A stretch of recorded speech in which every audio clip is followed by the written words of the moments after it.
Hello everyone, so today's video is going to be a buyer's guide slash review slash tier list of all the tactical shooters and milsim games that I've experienced with for August 2020. Now before we get started, a couple things to note. Number one, all these games on this list here for the most part can be bought at my website at karmakut.com, so if any of them pique your interest and you want to support the channel at the same time, you can head over there. It's the same price as on Steam and you get a Steam key. The next thing I do want to talk about is that a lot of these games are only on PC and they're created by independent studios, which means that the development cycles for these games might not be what you're used to for AAA titles, as well as optimization. Some of these games require a beefy PC to run at higher resolutions. So let's jump straight into the first game, right? Now, this is based off of my experience. The order that these games are going to be listed in might shuffle around. Just a lot of disclaimers here. But I'm looking for mainly immersion, replayability, and generally a good time. I'm not really too into the competitive side of things, though there are a couple of competitive-esque milsim tactical shooters we will talk about here. But this is generally going to be a guide for what I can kind of recommend to certain players. The first game on our list here is going to be Rainbow Six Siege. Now, Rainbow Six Siege, a lot of you guys who are really deep into the genre are going to roll your eyes, and that's because, yeah, Rainbow Six Siege is basically the tiniest step you can take towards the milsim slash tactical shooter genre from mainstream games. It's the only AAA title on this list, and it's got a ton of arcadey slash MOBA-esque gameplay features that don't really align with the rest of the games here. But the reason why it's on this list is because it's still, in my eyes, a tactical shooter. Even though it's just barely a tactical shooter, it still has a lot of elements that I think will be introduced to newer players to the genre. So, for example, communication, punishing death timers, and, clearing rooms and watching corners and stuff like that. These are really important skills that translate to the rest of the games in the genre that you will really need because it gets really hardcore and really insane as we move forward, communication especially. But Rainbow Six Siege kind of teaches you the bare basics. It's also a AAA title, so if you're used to, playing AAA titles or you need a game that you can run, well, Siege is going to be the game to recommend. Just a reminder, it is the most basic step in this direction. If you're looking to make a bigger step, there are a couple other games that we will talk about that are, maybe a better beginning start for you guys, but this is just a great starting point for people who have zero experience in the genre. So I'm going to be listing Siege in the C area because that is kind of what I see Siege as. If you really like competitive shooters and you like the tactical mix together, then Siege is going to be a game for you. Moving on to the next game that we have here on the list is going to be Squad. Now, a lot of you guys that watch the channel already should know that Squad is the game that, essentially built my channel. I've been playing Squad for 3 years, so you kind of have that experience. About 3,000 hours in the game, so I kind of know what I'm talking about when it comes to Squad. Now, people might look at the channel and say, well, Karma, you don't really play too much Squad these days. That's true, but that's not necessarily because Squad is a bad game or I don't recommend it. It's because I've just played so much of it, I'm just burnt out. I've just, got my money's worth out of it. I still play it occasionally, but it's not the core game that I used to play, back a couple years ago. I've kind of moved on to different or newer games just because I want something interesting to play. That being said, Squad's definitely going to go into the S tier, and we'll kind of talk about the history of Squad, what I like and dislike about the game. So, Squad started out as an infantry-only shooter in early access. It still technically is in early access, but we are moving closer to version 1, which is full release. So now is probably one of the best times to get in on the game because you have all those features and they're coming out for the next content patch, which is going to be pretty big. It's going to be moving from 80 players to 100 players, and there are going to be a couple new maps, some really cool goodies as well as factions. So definitely a great time to jump into Squad. That being said, going through the entire, example of what Squad is, it's a platoon-wide shooter. It's focused on that massive scale of combat where you have full platoons going up against each other. It's a combined arms game, which means that it's focused on infantry plus vehicles nowadays. Before it used to just be infantry, now you got IFVs, you got tanks, you got transport vehicles, you got helicopters, you got a ton of content now rather than looking back a year or two ago. That being said, the content releases have slowed down a little bit. There used to be on like a monthly release schedule for content, but for whatever reason, it's really slowed down now. This new V1 patch or this new V1 release should come out with a lot of that content we've been waiting for, but I'm curious to see if that kind of content and development schedule is going to hold past V1. Squad does have mod support, though it is a little bit oddly implemented. There are a ton of cool mods for Squad, so if you're looking for community-made content, I highly recommend you check out that scene. But if you're looking to jump into tactical shooters on the massive scale, I would say Squad is a great place to start. It's basic enough to where you can kind of understand what's going on. There are some really in-depth features and mechanics you do need to understand if you want to get into any specialized role or role with real responsibility, like squad leader or command. But as a grunt, as an infantryman, so long as you listen and you can communicate, you'll do fine. And that's one of the things I do want to stress about most of these games here on the list. You need to be communicating. You need to have a microphone, because if you don't have a microphone for a lot of these games, you're going to make your experience and the experience of others, a lot worse. Communication is what makes milsim and tactical shooters great, because these games focus on teamwork. You need to coordinate with one another in order to execute these amazing maneuvers and amazing tactics that you cannot do in other games because no one uses their microphone. So that is definitely something. If that turns you off, then maybe tactical shooters or milsims aren't necessarily for you. You have to be comfortable with talking to people and being able to, take initiative. A lot of these games require you to take initiative, both in your own learning and, your own enjoyment in the game. Now, what I mean by taking your own initiative in your own learning, a lot of these games, like I said before, are independent studio games, which means that they don't have many tutorials or learning materials out there officially. There's a ton of community-made content, but you have to do your research. As far as getting the most out of the game for you, you need to be able to know what you want to do in the game, be able to learn how to do it, and be able to find other people that can either help you or, do that thing with you. Because a lot of these games here will benefit if you go out and you look for a group of friends to play with, or if you have an existing group of friends to play with, or if you go out and look for a community to join. Communities in these games offer a ton. They offer a solid group of people to consistently play with. They may offer you private servers or private events that you can join and play that are one life or multi-life, or special scenarios. You might get VIP slots so you can skip the queues on some of these servers. So joining a community for a lot of these larger platoon-wide games is something that I would wholeheartedly recommend if you're looking to jump into that side of the genre. So squad, definitely in the S tier. I've gotten my money's worth. I played 3,000 hours of it for $40. So definitely got my money's worth out of it. And it's a solid game where it stands right now. Despite me not playing it that much, I still recommend this game just because of how fun it is. And it's pretty much the dominant platoon-wide shooter currently. As of right now in August, it's the most well-known tactical shooter out there for the platoon-wide side of things. The next game we're going to talk about had a recent explosion in popularity, and that's going to be Escape from Tarkov. I'm going to be putting Escape from Tarkov up in the S tier. Now, Escape from Tarkov is on the other side of the spectrum. So if Squad is the go-to game for platoon-wide tactical shooters and milsim kind of gameplay, Escape from Tarkov is on the small unit / solo side of the genre. So you have extremely realistic gunplay mechanics.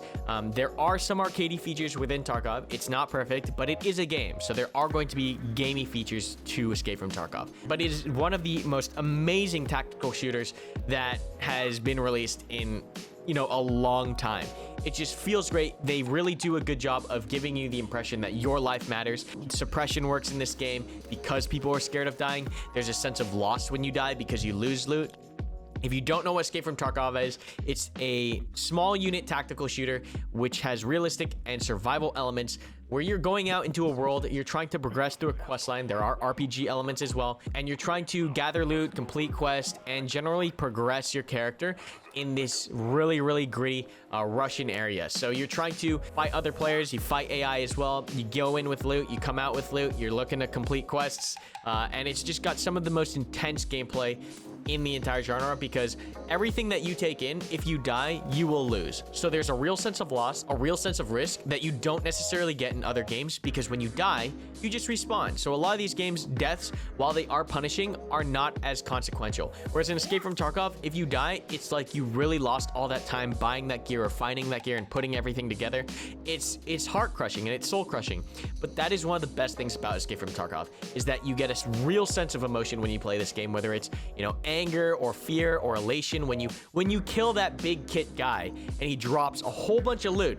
You just ruined that guy's day, and that makes you feel so good. So Escape from Tarkov, I definitely recommend it. Sits in the S tier. It's an extremely popular game now. If you're looking to get into hardcore tactical shooters, this is one of the best games you can get into for small unit / squad on squad 5v5 kind of things.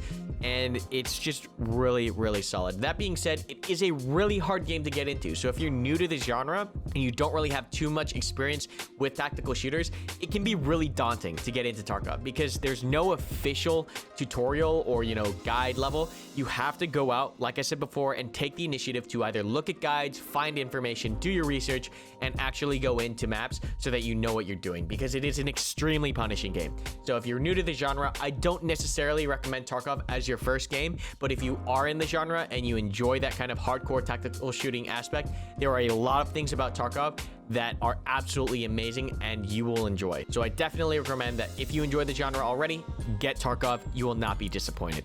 The next game that we're going to talk about is going to be Arma 3. Now, Arma 3 is also a very popular game.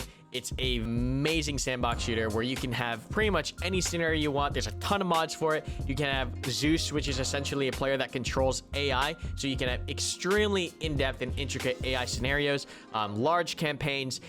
Arma 3 is pretty much an open toolbox. So where if you know how to use those tools, you can make almost anything happen. And it's incredibly powerful as a tool for communities. That being said, it is extremely hard to get into as a solo player or new player into the genre because it's so community focused.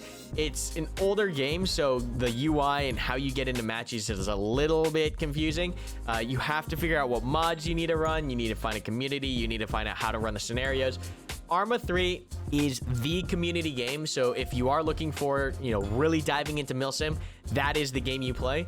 But there are a lot of steps to get into this game, and that is one of the biggest things that kind of blocks people out from playing Arma 3. You almost absolutely need to be in a community. You need to understand how the game works as far as keybinds and all the SOPs that communities have, and you have to go through training for some communities to use certain weapons and use certain weapon systems. Arma 3 is the biggest, most well-known milsim out of all the games here, is the most detailed.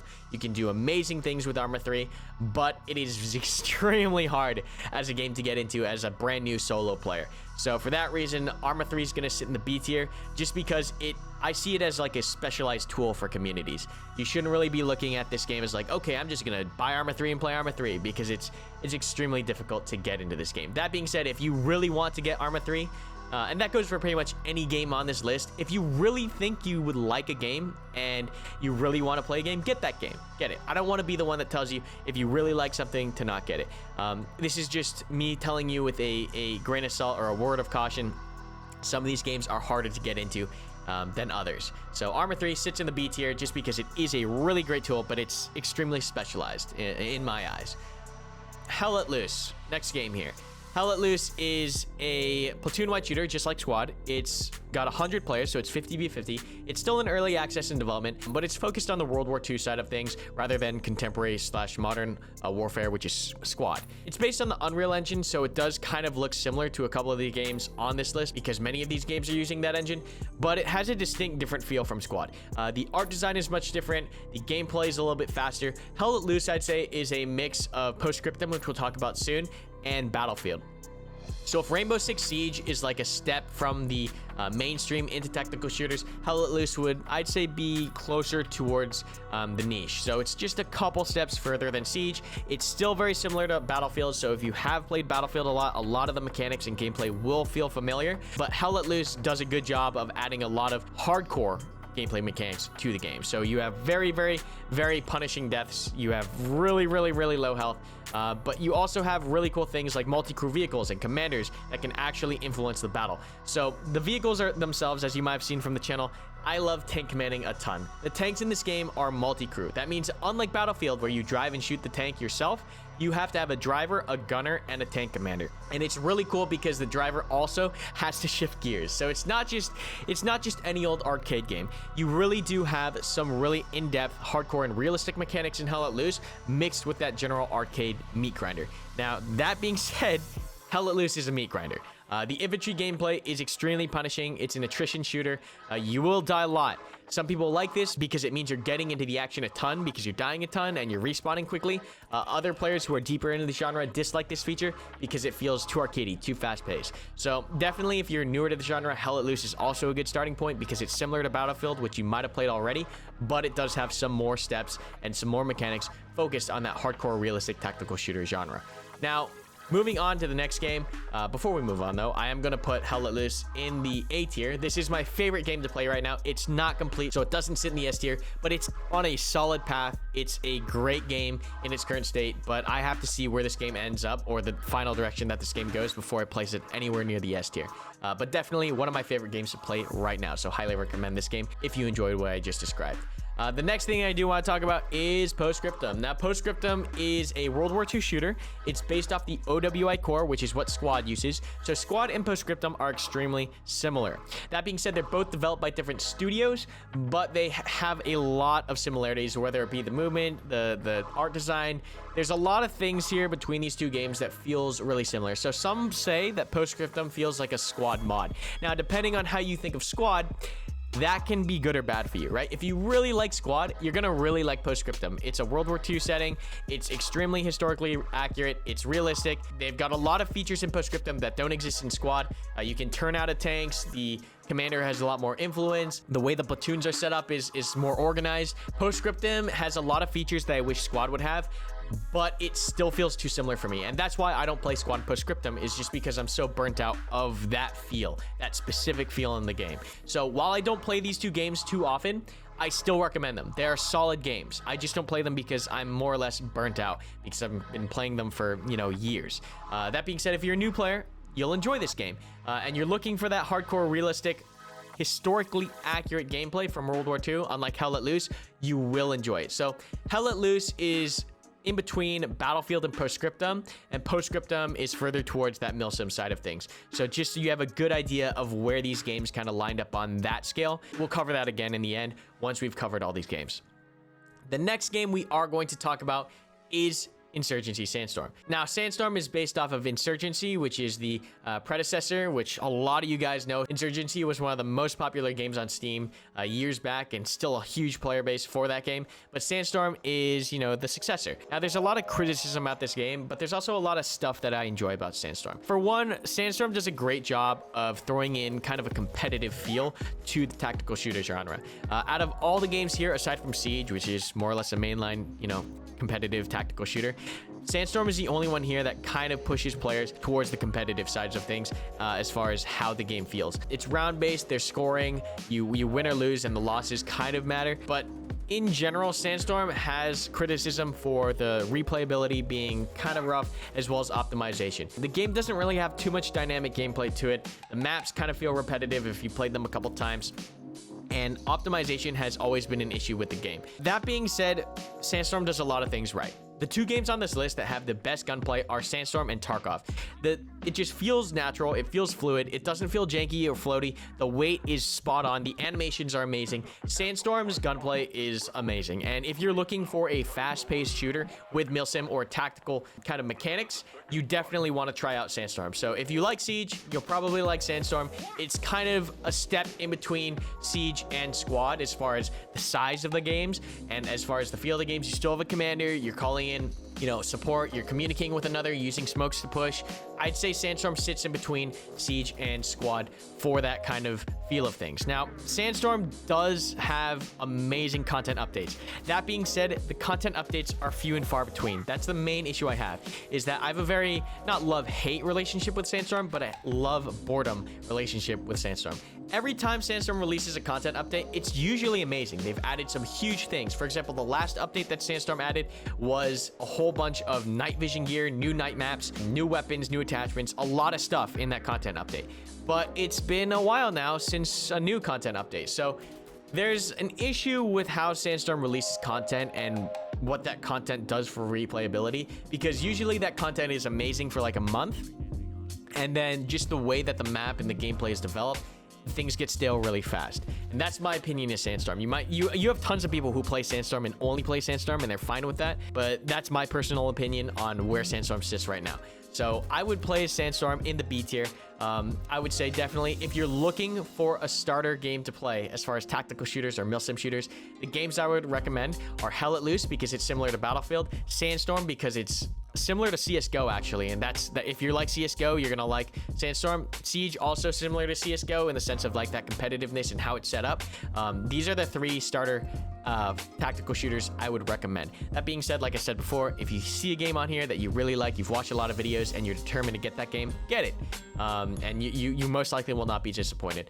The games that are the hardest on this list to get into are Tarkov and Arma, but they are incredibly rewarding once you figure out how those games work, because there's so much you can do in these games that you can't do anywhere else.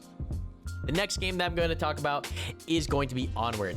Now, Onward is a very interesting game because it's the only game on this list that is a VR shooter, and it's amazing. If you have a VR headset, it's incredibly immersive.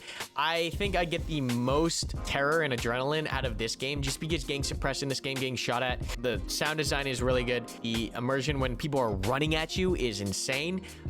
Playing things in VR, if you have not had that experience and you have a VR headset, I would highly recommend Onward. That being said, there's a couple things you need to know when it comes to playing Onward. Is number one, it requires a VR headset. So that's a roadblock for most people just because of the price and the setup and the space that you need for VR. So that's why I don't necessarily recommend Onward if you don't have a VR headset, because you have to go and buy and set all that stuff up. The second thing is you're adding a physical aspect to these tactical shooters. So a lot of these tactical shooters, there's already tactics, mechanics, and strategies that you need to understand on the concept level of things. When you get to Onward, you're now adding in a physical / mechanical element to tactical shooters, where you need to know how to reload and how to operate the weapons physically, which to some people is extremely overwhelming. Not knowing how to reload or rack the bolt or, a whole bunch of other things. Like, it's just, you're adding another level of things that you need to begin to understand and practice. So if you really are into that stuff, I would recommend Onward because it gets really immersive. Like, I play Airsoft, and Onward is probably the next best experience aside from going out and playing in real life. It's pretty dang close to the experience you get when you play Airsoft and paintball. It's amazing, and you can do this in the safety and the comfort of your own home. So Onward, definitely recommended, though because of the kind of roadblocks necessary to get into the game, it is going to sit at the B tier, just because not everyone can play this game, and it is, like Arma, kind of specialized. Moving on, we do have Ground Branch. Now, Ground Branch is a very specialized game for small unit / CQB tactics. It's made by a really small team, and I can really appreciate, what this team is focused on and what this team has developed. And it's a great shooter. It's got some really in-depth mechanics down to how you hold your weapon. So high ready, low ready. If you don't even know what that means, this game is probably not for you. But for those of you that are really looking for the in-depth mechanics of how to operate in CQB / small unit environments, you will appreciate Ground Branch. It's not as fleshed out as other games. The development speed is much slower, but I can appreciate the work that goes into Ground Branch from the small team. And if you are looking for a really in-depth small unit shooter, Ground Branch is a great place. It does require a community to play with or a group of friends because the game is not that active or popular. But once you get a good group of guys rolling in to do some CQB, like terrorist hunt style stuff, it gets really fun. So for those reasons, I place Ground Branch in the C tier just because it's kind of a really specialized shooter. It's cheaper to get, but it's not for everyone. It's very much for people who are looking for that breach and clear kind of experience, and solely that experience on a realistic level. The last game we're going to talk about is Insurgency, the original Insurgency. Now, this is a game that is near and dear to a lot of our hearts. It's one of the most popular games on Steam just because of how often it used to go on sale and how smooth the gameplay was for its generation. And it sits in the A tier just because I can still go back and play Insurgency these days, and I still have a great time. The community is still there for it. There's still a huge player base, and it's just one of the most innovative games for the tactical shooter genre and deserves to be recognized. So if you're looking for a game that you can run because you have a potato computer, this Insurgency is going to be the game for you. That being said, that's going to wrap up the majority of this list, but we'll go ahead and do a recap here. So starting from the S tier, we have the games that are near and dear to my heart, the games that I've played probably the most of out of all the games on the list. So Squad, once again, 40v40 modern day shooter. It's a great game. I'm just a little bit burnt out of it right now. Definitely community focused. Look for a community if you're trying to get into this game. I can recommend Squad Ops, the Potato Fields, the Playground, Fat. There's a whole bunch of awesome communities, but definitely if you're looking for any advice for any of these games, you can also check us out in the Discord, discord.gg/Karmakut, and ask your questions there or in the comments down below. Escape from Tarkov, you've seen me stream this game a lot. One of my definite go-to games right now, just because of how immersive it is, how in-depth and how well the game's gunplay feels. It's just the most realistic experience, I think, out of all these games. It makes you play like you would in real life because you're scared to die, and that can't really be said for many of these games, at least not at the Tarkov level. The next game, of course, Hell Let Loose, a great game to get into if you're a Battlefield player. Very similar mechanics to Battlefield, but a step in the milsim direction as far as, you know, communication, punishing deaths, really low health pool, multi-crew vehicles, a lot of cool things to do in Hell Let Loose if you're a Battlefield player. Insurgency, the go-to game I recommend for people with crap computers because it runs on pretty much anything. It's a great experience. There's still a big player base for it. One other game that didn't make it on this list but is coming to my mind now is Days of Infamy. I don't know if Day of Infamy is still active, but that was also a solid shooter made by the same studio that made Insurgency and Sandstorm. So if you like that kind of gunplay and you're looking for a World War II-esque shooter that you can run on a potato, Day of Infamy is also a game I'd recommend for the same reasons that I recommend the original Insurgency. So check out Insurgency and Day of Infamy. If you have crap computers but you want a tactical experience, try out those two games. Arma 3, definitely the beast of all of these games. You can do so much. It's so granular. You can have massive campaigns. You can mod it to hell. There's so many cool community, large-scale things that you can do in Arma, and you can even make your own solo scenarios, but it requires a lot of research and a lot of learning to be able to operate within Arma properly. So definitely a huge learning curve, but if you're willing to take that on, it is a very rewarding game. The next game we're talking about is Postscriptum here, a review, I guess. Postscriptum, once again, a World War II shooter based on the OWI core that Squad uses. If you are looking for a more realistic or more historically accurate game as far as compared to Hell Let Loose, Postscriptum is going to be the game that you want to play. So if Hell Let Loose seems too arcadey, Postscriptum is a game for you to play. Still an active player base. There is sort of a decline right now that I do want to, you know, make you guys aware of, just because there have been a good amount of devs that left the studio. So we're still waiting to see how development will progress and future for Postscriptum will look like. But that's generally what's going on here with Postscriptum. I still recommend this game. It's a solid game. I've had a ton of fun and got my money's worth out of this game. Insurgency Sandstorm, a harder game to run. I mean, all these games, except for Insurgency, are pretty rough to run if you don't have a good computer. Sandstorm is getting better with every patch. They are improving frames. It is a little bit more like CSGO. It's on a level that's kind of in between Siege and Squad. You still have some really fluid gameplay, really fluid gunplay. And it's a great experience to jump into if you're looking to get in as a CSGO player. Sandstorm is one of the games I would recommend. Onward, if you have a VR system, get Onward, because Onward is just amazing. It's paintball / airsoft at your own house. So if you really like doing those things in real life and that's a hobby of yours, you will love the crap out of Onward. Or if you don't have airsoft and paintball because whatever reason, but you do have a VR set, Onward will give you that experience. Rainbow Six Siege, I only recommend this to people who are really scared of getting into the tactical / milsim genre, just because it is the most bare bones level to teach you the most, you know, core basics of how to communicate with the team, how to deal with punishing deaths, and it's nowhere near as realistic or hardcore as other games, but it does teach you the bare minimum basics. Ground Branch, once again, it's slower, it's not as fleshed out, but for people that appreciate, like I said, if you know what high ready, low ready means and that turns you on, get Ground Branch. You'll appreciate the features that are in that game. But for everyone else, the vast majority of people in the community, I don't think that you will most likely enjoy playing Ground Branch too much. But that's my opinion of all the tactical shooters that are out right now. I might have left a couple out. Let me know if you enjoyed this video. It was a cool thing to do. I know I'm kind of late on the tier making trend, but this was just a fun idea that popped in my head when I was in the shower the other day. Just a reminder that you can buy all of these games, pretty much all these games, on my store at karmakut.com. You can also buy our official merch.